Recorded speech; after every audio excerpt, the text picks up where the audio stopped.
Okay, let's take a look at my Wilderness Systems Radar 115 fishing kayak.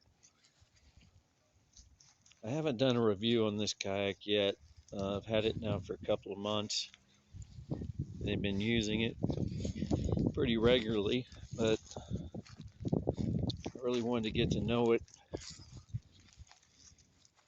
and all the pros and cons before I actually do a review on it. But she's coming along. I added the silent traction pads. They look really good. It does help reduce noise. Of course, the Scotty rod holders. This one's a Trailblazer, which I don't like near as much. And then I have the Garmin sonar / GPS. So anyway, that is a look of my Radar 115 Wilderness Systems kayak.